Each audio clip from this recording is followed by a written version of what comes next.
A lady. Sorry. It was stuck. I'm good. Chris Hansen here, and I'm going to need you all to take a seat right over there and check out Birds versus Boys. I think you're completely right here, and I hate it. Yep. Hey, idiots. Stop doing dumb things. I got 2 phones. Upside alert. Upside alert. I might go insane. I think you're already there. There's no hope. Hope is gone. If this was an AFC North podcast, we'd be done in 15 minutes. Bob Hope. I'm going to drink bleach. That Be the team you promised me you were going to be this year! This is the Consciously Hopeful podcast. I'll be watching. Ladies and gentlemen, welcome to episode 131 of Birds vs. Boys. If you were one of the lucky ones, Delco Steaks gave out 4 free cheesesteaks this week because the Philadelphia Eagles sacked. I don't even remember who they played. Trevor Lawrence. Oh, yeah. In the rain. Trevor Lawrence in the rain 4 times. So Delco Steaks, our new sponsor, gave out 4 cheesesteaks. So if you were one of the 4, congratulations. And make sure you keep listening, keep subscribing, because every time the Eagles get a sack this year, free cheesesteaks coming out your way. But Eagles win. Cowboys win. Eagles are the last undefeated team in the league. Cowboys are only 1 game back. Jalen Hurts, Cooper Rush, the last undefeated quarterbacks in the league. Our podcast is absolutely flying. Aidan, how are you? I'm great because, like you said, our podcast is flying. I was thinking about this in the 3 years that we've done this. I think this is the highest the vibes have ever been with our 2 franchises. Like, you look back at last year, yeah, both of us made the playoffs, but it was like the Cowboys started so hot and the Eagles were like, oh, wow, we could have 3 picks in the top 10, you know? Yep. And then towards the end, like, Cowboys fans are really starting to worry. They're like, all right, this is not, you know, like we're showing holes. And that was a time where the Eagles started to like find their groove against bad teams. But this year it's just like, we're just winning. Like, everybody's happy right now. There are very minimal complaints for both of our teams. So vibes are high. Speaking of winning and high picks, the Eagles could legitimately win the Super Bowl this year and have a top 5 pick. I'm going to watch every Alabama game for the rest of the year and just decide. I can't wait till Alabama plays Georgia and the SEC championship. I'm just going to make my list of every single one that I'm just going to be like, okay, the Saints lost today. I'm going to watch Will Anderson tape today. With every 2 loss. tattoos. That actually would be a good segment. Every time the Saints lose, I'm going to debut tape of a Georgia or an Alabama player. You absolutely should. Continue. Yeah, Thank you. Ironically, a month ago, I would have been debuting Bryce Young tape from Alabama, but no, now I don't think I have to. So this is great. Like I said, the vibes are just through the roof. You were in your apartment at 10:45 in the morning on Sunday doing the skull. Yes. Yeah. And it was like, I was like pretty confident that the Vikings would win. I went to the gym at halftime. Justin Jefferson had 1 catch. Sunday it was gym workout. 13-7. And then, yes, big, strong me was at the gym. And then I got home and I was playing against Justin Jefferson in fantasy. And then he had 10 receptions. So I was like, well, that sucks, but at least they won. And the Saints are 1-3 and they've got issues, man. They've got problems. They've got health issues. They've got offensive issues. They gave one of their best defenders to us and their first round pick. Like, everyone should be fired. That's one of those situations. If I'm a Saints fan, I've said this about the Eagles before, multiple Philly franchises. I want the ticket takers fired, the people that park the cars fired, everybody, because they're making terrible moves down there. But we will take it all day, every day, and twice on Sunday. So where do you want to start with this? Because, like you said, the vibes are high. The Eagles. I feel like we should start with Philly because I feel like this was the first game where they actually faced some adversity. Everybody was on Twitter, 14-0, 14-0, 14-0. And then, you blink and it was 29-14. So if you're cool, I feel like we should start with Philly because this is kind of the first time that you've seen where they could be possibly have some holes, maybe have some issues. But, I mean, they looked it right in the face and left. Yeah, so you're right. I think the best place to start is why are the vibes high for these two teams? And it starts with on-field performance. Draft picks are great. This is why. Because you're getting eye test that, wow, these teams can be pretty good, especially on defense. So you're right. It could. I talked about this in the reaction show. Like, I'm so glad that they faced adversity for the first time, and it wasn't just like we're up 24-0 and let's just have these 6-minute drives in the second half where we kill as much time as possible. Mm-hmm. Like you're a high school team with a running clock and a mercy rule. They went down 14-0. Maddox didn't play. Slay got hurt on the first drive. Then Jordan Mailata gets hurt on the second drive. Later, you lose Devontae Smith. He'd come back. Isaac Sayamalo, I'm surprised that he might play this week. Like, that ankle roll did not look good, especially when you're a big fella. And then Jake Elliott should be fine because he's just popping Percocets on the sideline and getting back in there and draining kicks. So, and I'm just causing chaos on timelines with that. Oh, yeah, he was. Yeah, he was. That was so funny. I've never gone viral off of a viral tweet where I just commented and the guy was like, Jake Elliott's going to sue me. And I was like, yeah, I'm sure that's on his to-do list, man. Yeah, I'll get right around to that. But yeah, I mean, you're right. Like nothing went right and they still were ahead by halftime. Like they flipped it in less than a quarter. And I've always been envious of teams that can do that. You look around the league, the Chiefs have done that multiple times. You remember when Deshaun Watson was with the Texans? They were 24-0 in the first half. Yeah, oh yeah. Remember when the Texans were good and Bill O'Brien and DeAndre Hopkins were part of the team? And the quarterback was there. They were 24-0, and the Chiefs just erased that. And they're like, all right, we're done fooling around. And like the Bills did that this weekend. They were playing a good Ravens team. They're down 20-3. They win the game, and they just take over and assert dominance. To see the fact that the Eagles could be a team that does that, it's like such a confidence booster. Like the blowouts are nice, but you got to see that in a close game, you can execute in the fourth quarter, which they did, and you can come from behind, and you have the depth to overcome some injuries. Because it'll happen, man. It's the NFL. Like, you're not going to go 17 weeks, 53 for 53 healthy. Yeah, and they did it in a way that is, I feel, sustainable throughout the rest of the season, getting pressure on a quarterback, which they're going to do. You're not going to cause the quarterback to have 5 turnovers every game. But keeping your composure, it didn't look like they Jalen Hurts is the perfect guy for that kind of situation. I feel like not the perfect guy to come and score you 29 points, but the perfect guy that, okay, I'm down 14-0. He's not going to blink ever. No, there's nothing that he is just a straight line. Done that. Yeah. He is not, he's been high level high school, Alabama, Oklahoma. Like he's always been in these situations where it's like the highest stakes, like nothing. People forget that he came into that SEC championship game when Tua got hurt. Yeah. Cold, down, came back and won that game. And won the game. Yeah. Yeah, he did. And then, like he faced moments. He was playing in that. I know he got benched in that national championship game, but he played and he was in the national championship, like he's been in every big moment possible. Like nothing phases him. And you're right. I think it's sustainable ways. So it was Jalen not being composed.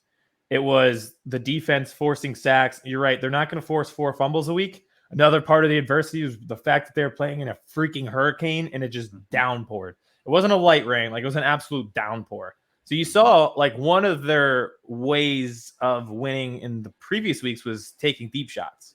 That was just totally mitigated for both teams because you just couldn't throw it down the field in the rain.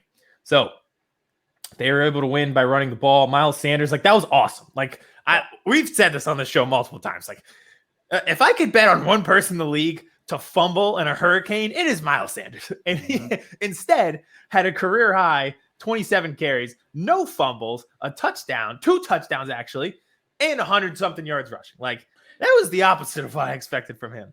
And the offensive line isn't creating holes. It looks like, and this is the end when the earth opens up and there's just a giant crater and Kevin Hart kicks Aziz Ansari down the hole. That's what it looks like when these guys block. It is insane. And it didn't even stop. Like they were down half their line on the left side with Mailata and Sayamalu, and they didn't even blink. I feel like that Miles Sanders performance in a hurricane during a complete downpour needs to be on par recognized with Shady's snow game.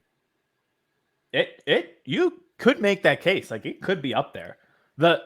The only thing that stops it isn't the performance, it's the aesthetic. Yes, right? Like exactly. snow looks cooler than rain. Yes. It still is hard to run in it.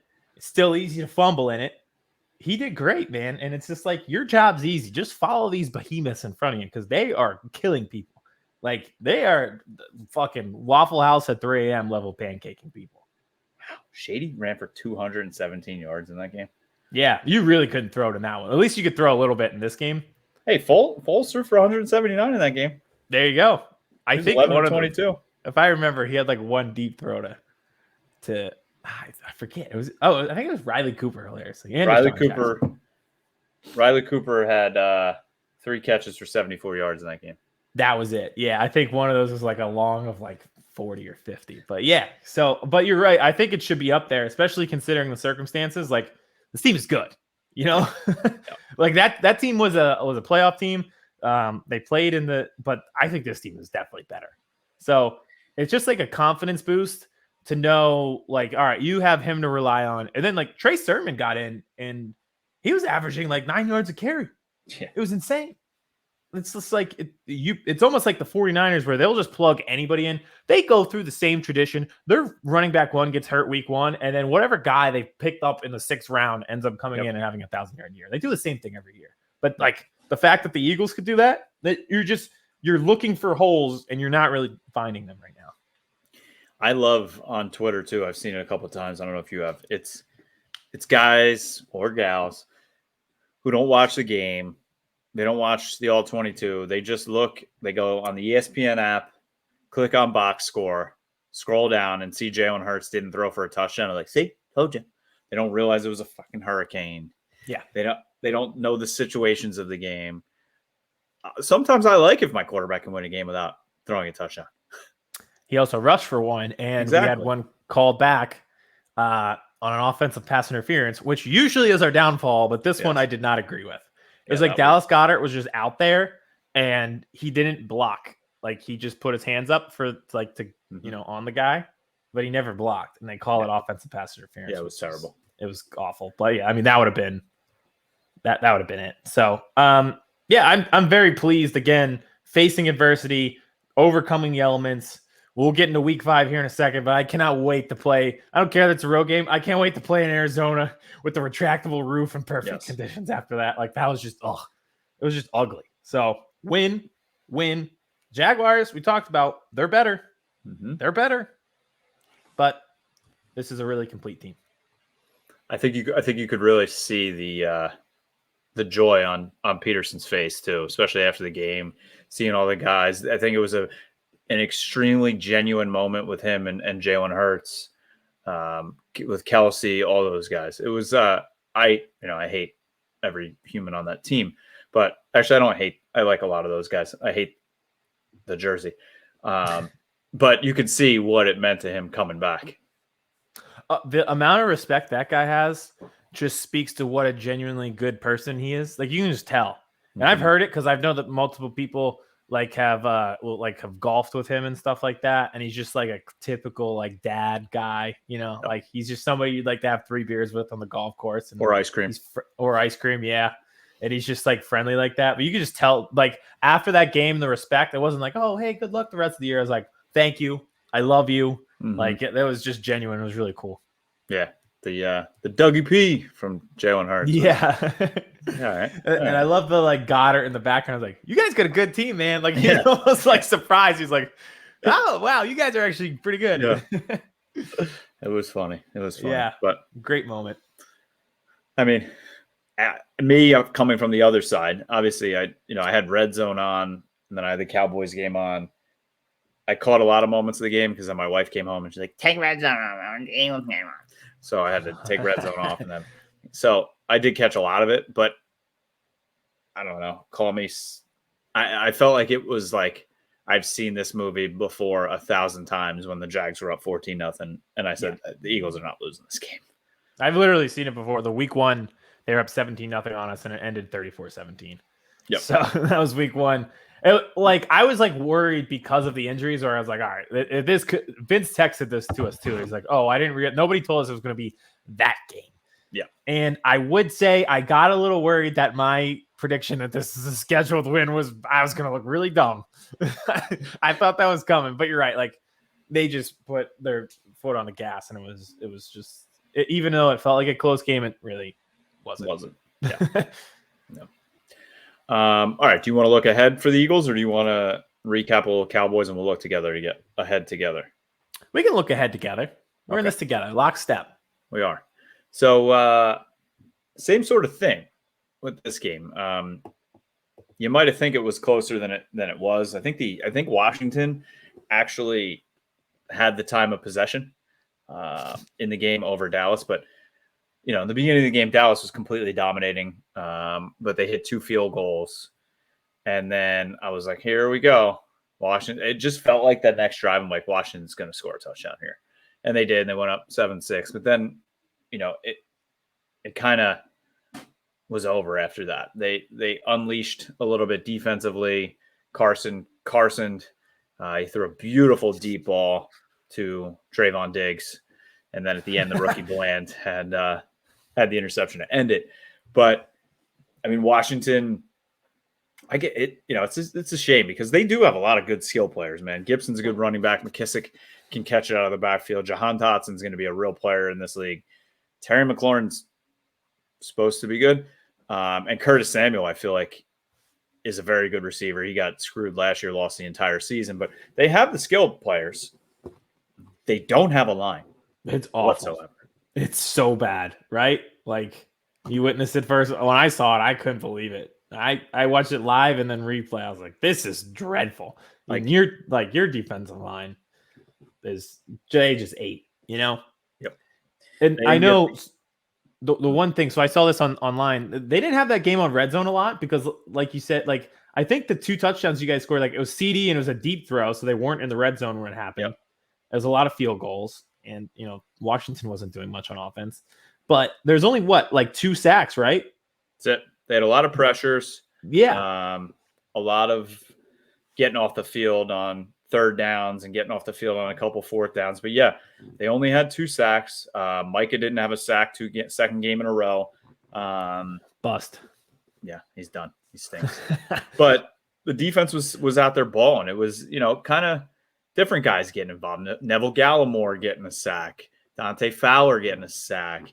Guys like Donovan Wilson showing up big time. Like I said, Deron Bland, the rookie cornerback who we talked about having a phenomenal camp in preseason, actually got the start in the nickel because Jordan Lewis hurt his hamstring during warmups. And I don't want to say Jordan Lewis is going to get Wally pipped, but everybody's loved Deron Bland all offseason. Said how much, how impressive he's been. And that shows you something, too, that playing in the slot is not easy. And playing in the slot for a rookie, playing his first snaps, and is going to play all game. And the way he played was unbelievably impressive. And it shows you that they put the rookie out there rather than Kelvin Joseph. Now, I know Kelvin Joseph is more of an outside corner, but still, talk about bust. Kelvin Joseph keeps showing up on the tape. He's playing really well in special teams. So congratulations. It's awesome for a 2nd-round pick. But yeah, it was a conglomerate of guys. Anthony Barr, he doesn't do anything great right now, but he's so versatile and can do so many different things. Like I said, Trevon Diggs, I can talk all day. He literally was all over the field, had the interception, 2 pass breakups, had a 0.00 passer rating against him. It was probably the best game I've seen him play ever as a pro for the Cowboys. He only had 1 interception, but he covered, which is something Cowboys fans want to see. Yeah, that's always the running internet joke. Yeah. It'll be like the video of like Patrick Beverly dancing around the court, and it's like when Trevon Diggs gets the interception after giving up 250 yards. Which is funny, but probably not accurate at all. No, he gets trashed way too much. But yeah, the defense, they asked Dan Quinn this week, when do you think this defense is special? When can you call a defense special? And he said, usually it takes like 10 to 12 weeks. So he's not going to call it special yet, but I think this defense has the potential to be. And they're playing without guys like Jalen Hurts right now, who is one of the arguable top 3 to 4 leaders of this defense. But a guy like Donovan Wilson steps in and plays unbelievably well. So now you almost have that problem, right? So once Kearse comes back, you can't just take Donovan Wilson off the field, how well he's been playing. So you got to find roles for him. Does that help the linebacking core having him, playing down the box? So it's almost an amusement of riches. Now they lost Quinton Bohanna, their big one technique. He had a shoulder injury, looked really bad, but apparently it's not that bad. Hopefully he has a chance to play this week. I was happy. Now, the pause. I was like, "Uh-oh." It's just the whole Cooper Rush Dak thing. Oh, that's not a real thing though. But it is. It's not a real thing, but like in Twitterland and idiot Cowboy fans, it is. Well, yeah, that's the problem. It's like when Trump said that Ted Cruz's dad was that serial killer. Like, it's not real unless you live in one specific place on the internet, which is insane. I love how it's just so funny watching things evolve with Jerry Jones and everything. Like, he first says he wants a quarterback controversy, and now Rush has won 3 games in a row, and he's like, "Well, Dak's our starter." And then, he's like, Dak could be back next week. And now he's like, yeah, you can't really grip the ball still, so needs some time. It's like everything that we already knew 4 weeks ago, he's just getting to now. And that continues to be Cowboys fans like, don't listen to anything he says. No, it's like he wants it to be a reality show Monday through Saturday, the team to play on Sunday. And then he gets to do the recap show like he's Andy Cohen after the game. Which he does. What other owner has 85 beat reporters around him as soon as the game's over? I haven't even seen Jeffrey Lurie this year. I legit not. They haven't showed him on the camp, like in the seats. I haven't seen him in the locker room. I haven't seen him once. He gets interviewed by all the beat reporters immediately after the game, at least twice during the week at the Star. He is on 105.3 The Fan twice. Stephen Jones is on 105.3 The Game twice. He's on the pregame show. Like, why? I don't know. Like, it's just, did you see the picture of him and Daniel Snyder before the game? Yeah, two of America's finest. No, it's just, he looked, like I said, he looked exactly like the old woman in Titanic. He looked like he died 15 years ago, and he's the crypt keeper. He's just like, hey, Dan Snyder looks good. All you need is a little rest and relaxation on the yacht. Take a little vacation. No one needs to know why you're on a vacation, but sometimes you got to step away from work and reset. Yep. And the only place he shows up is in Texas, where they probably would not extradite him to DC if needed. No, to be. Jerry Jones has got to be one of the few guys that are like, okay, yeah, feel free to come down. Everyone else is like, stay away from me. Yeah. Like, I want to keep my team. Yes, douche. So I'll end with this: the whole Dak Cooper Rush thing. Like, I know Dak didn't look good week 1. We all know that. The whole team didn't look good, but Dak didn't look good, and then he got hurt. And now Cooper's come in. He's won 3 games. He's the first ever Dallas Cowboys quarterback to win his first 4 starts. Okay, it's great. It's wonderful. But, like, Dak would have dropped 40 on Sunday. Yeah. And he would have dropped 40 probably against the Giants. We've seen that. We saw what they did against Washington last year. We saw what they did against Atlanta. Like, Cooper is doing very well with the things that he's doing. And I think he's pushing the ball down the field more than just a quote unquote, like game manager would, like Trent Dilfer did. He's not that. He's better than that. He had, that very nice throw, the touchdown to CeeDee Lamb. He had a great touchdown catch to Michael Gallup, and welcome back, Michael Gallup. Your presence was felt. He had 2 pass interference calls down the field. He had the touchdown catch. His threat was there and needed. But I mean, I don't think Cooper Rush really does anything better than Dak. So this is the perfect lead into week 5. So let's do that. You guys play the Rams, and I have much predicted, I guess you could say, that with backup quarterbacks, you should be able to find a good one that can give you 4 to 5 weeks. Yep. You're not going to find you one that can go 17 weeks or 16 weeks or whatever it may be. This feels like the natural, like, oh, we need Dak back week. Yep. And I know they're playing the Rams. A lot of people are going to be out on the Rams because recency bias tells us they're awful. But this is just what happens when they play the 49ers every year. If you look at history, they get shellacked by the 49ers. I don't know what it is, but they just get eaten alive every year. Like, you thought that Stafford performance on Monday night was bad. He had 3 interceptions against the Niners last year. Yep. That is not indicative of who the Rams are as a team. I think this will be a really tough matchup, and I think it could be the game where you'd be like, if we had Dak, this would be going a little differently right now. Yes, I agree with you. Do I think that the Rams are beatable? Yes. So I think that Dallas could go in there and win. Yes. Again, because SoFi Stadium is not a hostile environment. That'll probably be 50-50 Cowboys fans, Rams fans. So I think they can go in, but I completely agree. As a Cowboys fan, I was rooting for the Rams Monday night strictly because I did not want them to lose to the Niners. And then now they're coming off a short week, pissed off in almost a must-win sort of situation to keep par in the division. So yeah, I am worried about that. I keep waiting for the Cooper Rush. I don't want to say implode game, but implode game. I mean, he had interceptions dropped. He had an interception called back on a penalty. So I think it's coming. I think it is this week.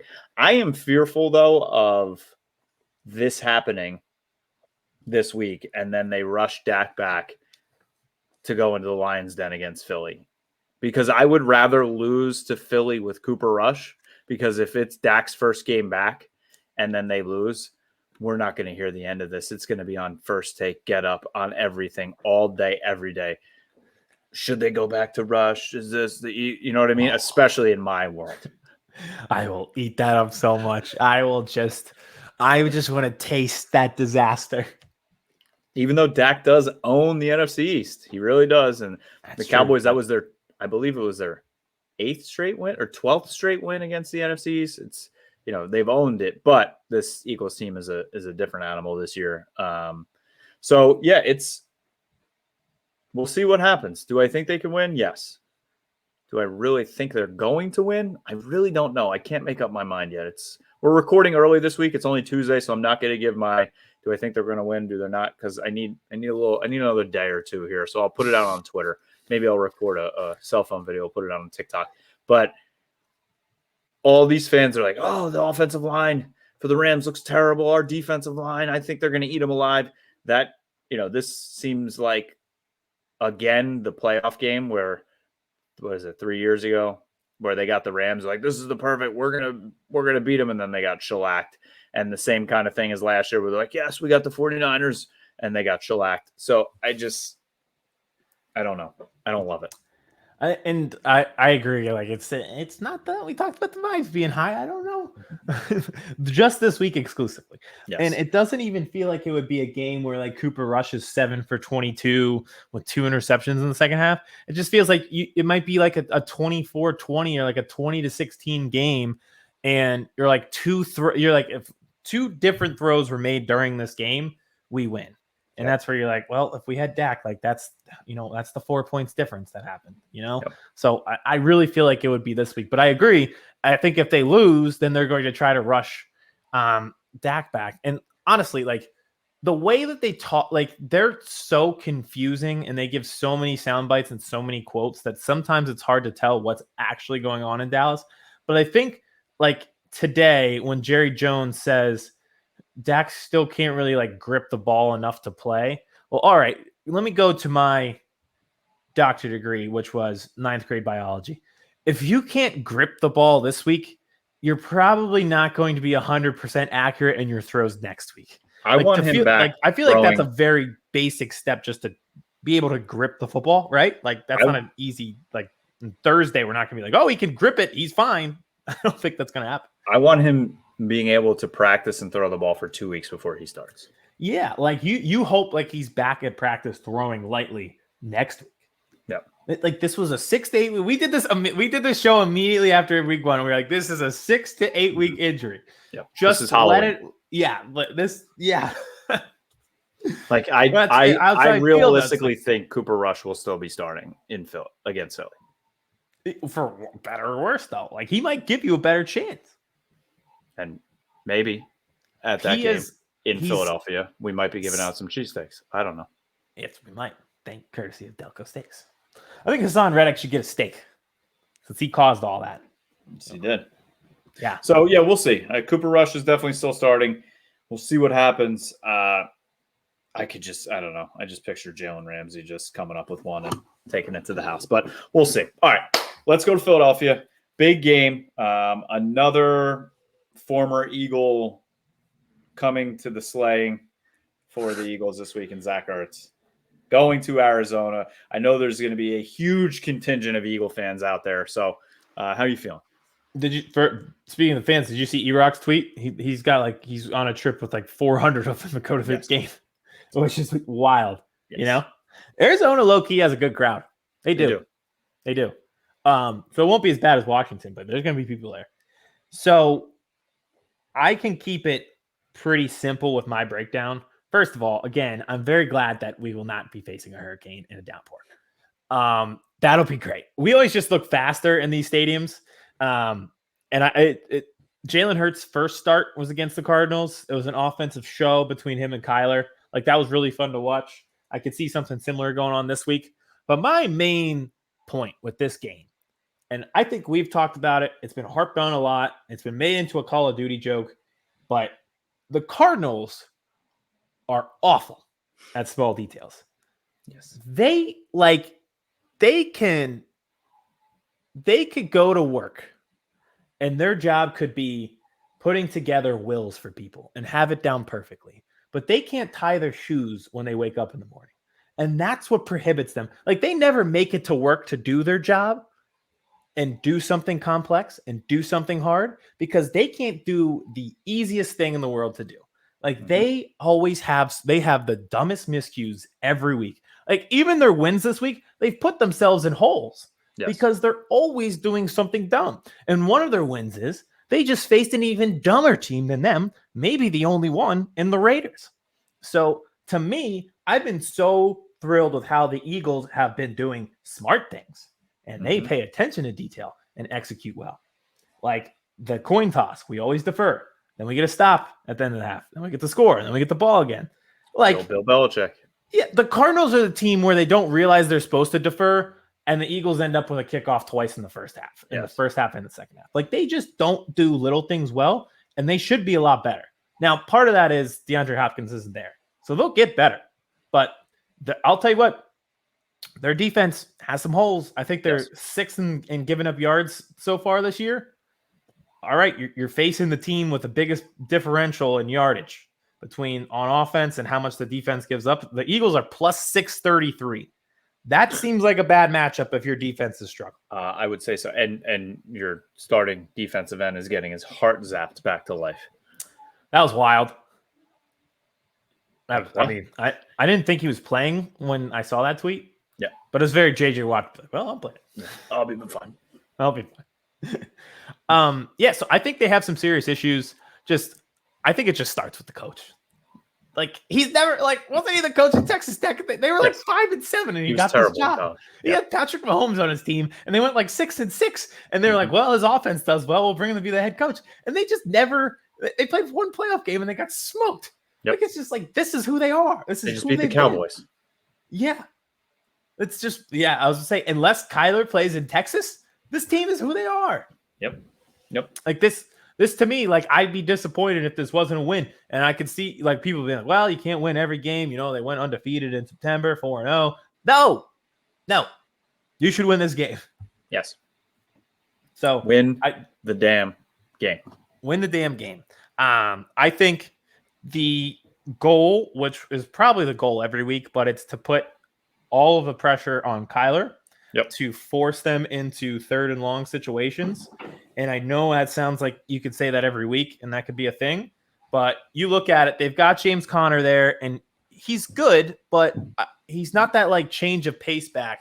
I think they struggled a little bit with Travis Etienne's burst. I don't know if you saw the play where Jordan Davis ran him down, which was hilarious. Insane. That he was he was faster than like one of our linebackers. It's just so funny. But yeah, like, this should be like, you are forcing them into 3rd and 12. And then if Kyler beats you because he runs around like a little maniac, like a cartoon character in Looney Tunes, good for him. And you're Wile E. Coyote, like, that's just the only way that you can get beat in this game. Yep. I agree. That was my game plan last year, and well, it didn't work for me. So. It did not work as well. But I think you'll see a pickup, taking deep shots. airing it out a little more. I think, getting back to Quez, I really expect big things. Probably an offensive shootout in this game, which we've done at least. And I know, some people will be like, well, they got Dallas next week, big game. This is not a team that's going to overlook any games this year, I don't think. Like you said, the small details, we've been seeing that since the draft, since free agency. The small details are so important to this team. So they're not overlooking this game. I think they're just buzzing so much that it's just like, I do feel like look aheads happen more in college football because there's more space in between. There's like bigger talent gaps, but I just don't feel like famous last words, just like how I almost screwed up the Jaguars scheduled win. But I almost don't see it as a look ahead because it's too early for them. And they're just riding so high that they're just like, they're just like a kid. This is a perfect example. Thanks to Kyler. When you have the chopper gunner in Call of Duty and it's just like little squares on the ground and you just obliterate them. That's what the Eagles offense looks like right now. They're up in the chopper gunner. They see the square running and there's boom. That's it. That's how they look like the team that like, as soon as the game's over, they want to play again. Yeah. Like, correct. Let's just keep rolling. Where there's some teams, 100%. They come off the field and they're like, all right, I don't want to, is it our bye week yet? This is the team where you like don't want them to have a bye right now, even though they have the injuries. Yeah, exactly. Health, but. We have ours after the Cowboys game, which sucks. I don't every year. I wish it'd be at the end of the year, but whatever. Yep. So all right. So I think a win. It would keep the vibes high. That's all we do. All right. Before we get out of here, we promised producer Vince we'd keep today's episode at around 45 minutes because last week was very long with Willie Colon. So we're going to hop into our TikToks. We're doing 2 today, and then we will get you out of here. Producer Vince, how are you? Good. Let's get it going. All right, let's do it. So we got 2 for you today. We're doing our normal power rankings, and then we are going to do the top 5 teams that are at 500. So through 4 weeks, 2-2, who's the best, who still has a chance. You guys ready? Let's do it. Let's start with the power rankings. I think those are patented. Those are our hits. Ready? 100%. All right. At 5, I have the Vikings. I will never see Kirk Cousins win a Super Bowl in my life. But for my agenda, where people care about strength of schedule, it looks better if they're in the rankings. So at 5, I have the Vikings. 5 for me, it's the Vikings as well. You're right. They're not going to win the Super Bowl because every playoff game is a standalone game, and Kirk Cousins can't play in standalone games. But right now, coming off a big win in London, I have the Vikings at 5. 5, I have the Bills. Just a really good football team. Trevon Diggs had the go home. He did this thing. It was really cool. So 5, I have the Bills. At 4, I've got the Packers. I think Tony Romo said this, but it just feels like they're going to figure it out. Like their defense is so good. And then I just think that the young receivers are starting to put it together. And their schedule's pretty weak here for October. So it feels like they're going to really figure this thing out. At 4, I got the Packers. 4 for me, I have the Packers as well. And like you said, I think they almost figured it out in the second half of the game against the Patriots. It looked like Aaron Rodgers was sleepwalking through the first half. He was phenomenal in the second half. They went in overtime. So, yeah, I think their defense is phenomenal. Like you said, weak schedule. Packers at 4. At 4, I have the Bucks. They've been kind of so far, but Tom Brady's about to get a divorce, and there's nothing telling. You can't tell me Tom Brady, like an angry Tom Brady, isn't going to go with the Super Bowl. Fair point. At 3, I've got the Eagles. They faced adversity for the first time, played in a hurricane, was down 14-0, and had multiple injuries, and they flipped the switch, and they were winning by halftime and in total control. They're undefeated, so I've got them at 3. Philadelphia. 3 for me, it is the Buffalo Bills. They are still a wagon. They had to come back to win that game. Why the Ravens didn't kick the field goal, still don't know. John Harbaugh. Ugh. But the Bills are a wagon. Josh Allen is him. But they haven't been blowing out teams like we expected them after week 1. At 3, I have the Eagles. They went down 14-0, and it was like all of that for a drop of blood meme, and then they came back and just completely dominated the rest of the game like they've been doing. Again, hurricane, injuries. Jalen Hurts didn't throw a touchdown, but still had a phenomenal game. Eagles at 3. At 2, I have the Chiefs. Chris Collinsworth said this on the broadcast, and I totally agree. There are good quarterbacks in the NFL right now, but when Mahomes has one of those Mahomes games, look out. It is scary. It is tough to beat them. At 2, I've got the Chiefs. At 2, I have the last undefeated team in the NFL, the Philadelphia Eagles. Had them at 1 last week, but like you said, they faced adversity. Yes, they won. I just don't want to have them at 1 anymore. But the Philadelphia Eagles are legit. They are not a paper tiger. They are unfortunately for real this year. Number 2, Philadelphia Eagles. Number 2, I have the Chiefs. Patrick Mahomes is being insane again, and Andy Reid is doing State Farm commercials now. So things must be going well in Kansas City. Yeah, vibes are high. At 1, I've got the Buffalo Bills, another team that finally faced adversity for the first time. A good bounce back win. You know, coming off the loss to the Dolphins, they're down 20-3 to the Ravens and just flip that switch. I think that's a sign of a really good team to be able to do that. So I maintain Bills at 1. 1 for me. Talking about flipping switches, Patrick Mahomes did it this week. It's the Kansas City Chiefs. They looked legit. They looked for real. I don't know if it's just when he plays Tom Brady now after the Super Bowl, he wants to go man on fire, but Patrick Mahomes is another level. He's getting these receivers playing on his level. I think the defense is coming around. For 1, the Chiefs. Number 1, talking about flipping a switch, I have the Cardinals. Here's the team that's about to flip a switch. They have everything almost in place. They just need to figure out how to figure out those tiny little details, and this might be the best team in the NFL. It's going to take a lot for a team to beat them. All right, there we go. Our 5 power rankings. Let's quick run through the 2-2 teams. So, top 5 best 500 teams in the league right now. At 5, I've got the Titans. They're like a Big Ten West team. They just slowly but surely, methodically end up good. I don't know how. They just do. At 5, I've got the Titans. 5 for me. Like Dallas Goddard said, you guys are actually pretty good. Jacksonville Jaguars. 5, I have the NFC West. Pick one. You should have just done 4, like 4 of the 5, just making NFC teams. All right, at 4, I've got the Bengals. I'm still worried about the offensive line, as we might be Joe Burrow's entire career, but you can start to see them figure this thing out and get a little bit better, and they probably have the best wide receiver duo in the league with T and Jamar. 4 for me, it is the Chargers. Yes, Joey Bosa's down. Yes, Rashawn Slater's down, but they still have Justin Herbert. 4, I have the Falcons. I don't know what it is. I think they're gonna rip off a few wins coming up. They'll blow it, but I think they're gonna look better than we thought. At 3, I've got the Chargers. This is a cry for help.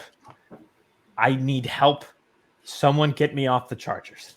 I can't keep doing this. I'm going down a bad path. Someone help me.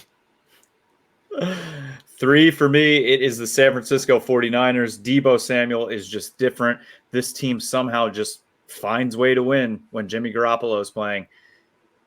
They may be a problem again once the season goes on like they were last year.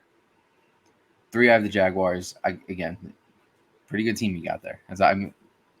Doug Pederson's a good coach. Trevor Lawrence seems like he's turning it around. They're just a pretty good team. At 2, I've got the Baltimore Ravens. Their defense, red flag alert everywhere. They just cannot get stops in the second halves of games. But on the offensive side of the ball, they might have the best tight end in the league. Lamar might be MVP. The young receivers like Duvernay and Rashad Bateman are stepping up. J.K. Dobbins is healthy. On offense, they're set. So 2, I got the Ravens. 2, all the same things that Aidan just said. Ravens. 2, I have the Chargers. This is a fantastic, phenomenal team that should be one of the best teams in the NFL. Again, they just can't figure it out. Like once they figure it out, this is going to be one of the best teams in the league if they figure it out. At 1, I've got the 49ers. It's just kind of just bias in history. Like they had the same predicament a year ago and ended up in the NFC Championship. Their defense is awesome. Fred Warner might be the most underrated defensive player in the league. Apparently, they got the second Troy Polamalu. Didn't know that happened. And then on offense, like Deebo. That's it. Just Deebo. 49ers at 1. For me, it is the Tampa Bay Buccaneers. You can't tell me a divorced Tom Brady is not going to go on a rampage and win the Super Bowl. It's like what you do when a coach is fired, Aidan. What do? You bet on that team. At number 1, I have the Ravens. Great offense. They have the MVP right now. Again, this is just a good team that for some reason they can't close games. It's the only reason they're 2-2. That is fair. Vincent, thank you very much.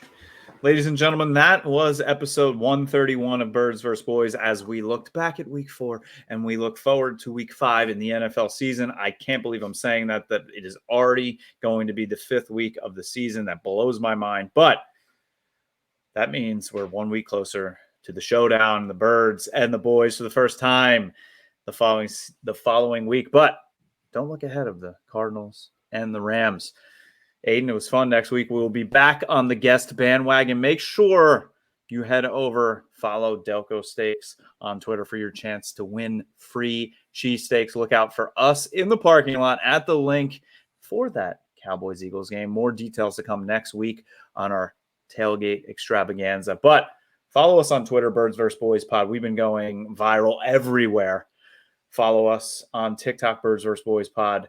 Anywhere you listen to your podcast, we're there, and make sure you smash that subscribe button on YouTube. Thank you for listening. Thank you for watching. Tell your friends, tell your family. Birds vs. Boys is not a podcast just for Birds fans. It's not a podcast just for Boys fans. It's a podcast for all NFL fans. We will be back next week. Until then, enjoy the football.